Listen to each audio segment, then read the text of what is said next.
Cieszynski, je travaille aux États-Unis, à Pixar, en tant que storyboardeuse. J'ai travaillé notamment sur Incredibles 2 avec Brad Bird.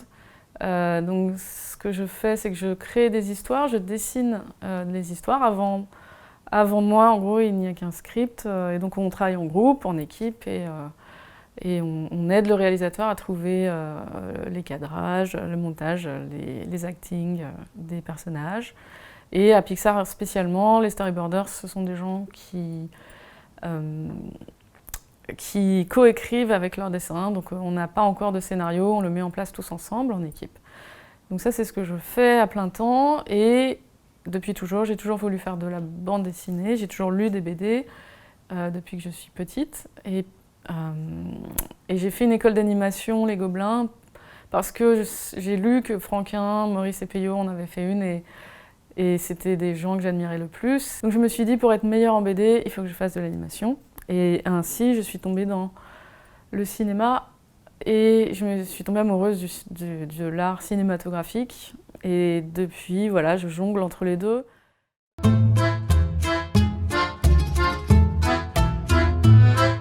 Il est très naturel. Je fais des BD comme je respire depuis que j'ai 6 ans. Je fais des BD. J'en ai fait une à 6 ans de 12 pages, à 8 ans de 50. C'est assez simple pour moi, mon rapport à la BD.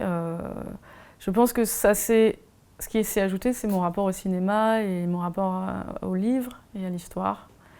Et donc pour moi, la BD, c'est un moyen pas cher de développer des histoires, les histoires que je veux. C'est un moyen d'être libre. C'est pour ça que j'ai fait ça à côté de mon boulot. J'apprends énormément à mon boulot, mais je me sers de mes BD pour explorer ma propre pensée, mes propres questions.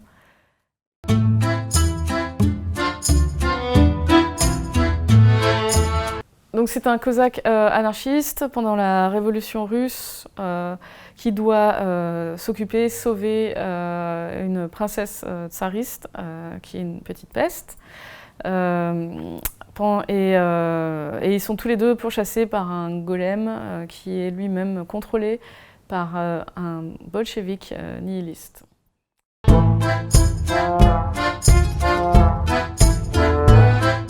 Je suis d'une famille d'origine juive, biélorusse, polonaise. Donc je pense qu'il y a quelque chose qui m'attire dans ce pays, que je suis assez contente de ne pas aller voir moi-même, parce que j'aime bien l'idée aussi que c'est un fantasme que je ne connais pas vraiment. Par contre, j'ai nourri énormément d'imaginaire par rapport aux livres, à la littérature russe et à l'histoire de la Russie. Je pense que il y a quelque chose qui m'attire dans la profondeur des écrivains russes, dans la profondeur de la pensée russe en général, dans le fait qu'ils sont un peu un reflet comme un négatif de film de notre propre époque, de notre propre monde. Ils ont énormément de réponses à nous donner ou de questions à nous poser au travers de leur histoire.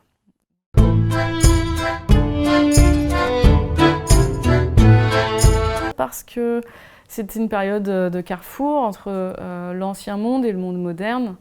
Donc, à mon avis, énormément de réponses sont produites en étudiant cette partie-là de l'histoire. Je pense qu'étudier les livres de littérature du 19e siècle, de cette période, de cet endroit, nous permettent de comprendre notre époque aujourd'hui. Par exemple, quand on lit Les démons de Dostoïevski, c'est un livre sur le monde moderne, sur le terrorisme. Donc voilà, donc moi j'ai juste voulu parler de cet aspect-là en invitant les gens à s'intéresser à cette période.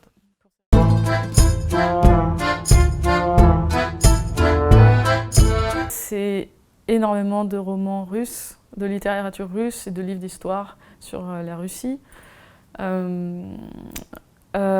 Mes inspirations graphiques sont assez variées parce que comme je le disais, j'ai lu énormément de bandes dessinées franco-belges, mais également je suis tombée dans Dragon Ball, dans Ranma, City Hunter, tous les mangas en général des années 90. Et j'ai fait de l'histoire de l'art. J'ai aussi vécu 1 an au Japon quand j'avais 15 ans. Donc j'ai un peu un mix de tout ça. Je ne vois pas de problème à mélanger des graphismes assez peu réalistes avec une histoire qui ne l'est pas tellement d'ailleurs, mais qui est quand même assez profonde et sérieuse à certains moments, et alterner avec des moments assez marrants.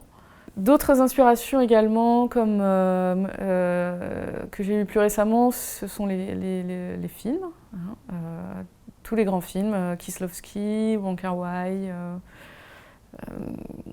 tous les grands cinéastes, Kubrick, Kurosawa bien sûr. Je pense que ça a beaucoup joué dans ma manière de coloriser cette BD. Parce que je voulais une ambiance très noir et blanc, photo de l'entre-deux-guerres, et aussi très voilà, constructiviste, très Murnau, très voilà.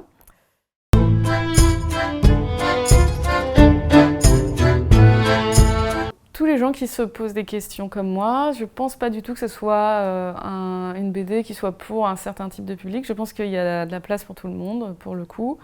Il y a, si pour des adolescents, je pense que ça peut vraiment les intéresser, parce qu'il y a vraiment ce côté un peu cartoon de mon dessin, du ton de certaines séquences. Mais en réalité, j'essaye vraiment d'aller beaucoup plus loin que ça. Et j'essaye vraiment d'amener beaucoup d'émotions. J'essaye de me servir de ce que j'ai appris en travaillant à Pixar, bien sûr, pour ça, et dans le cinéma, en étudiant les grands films.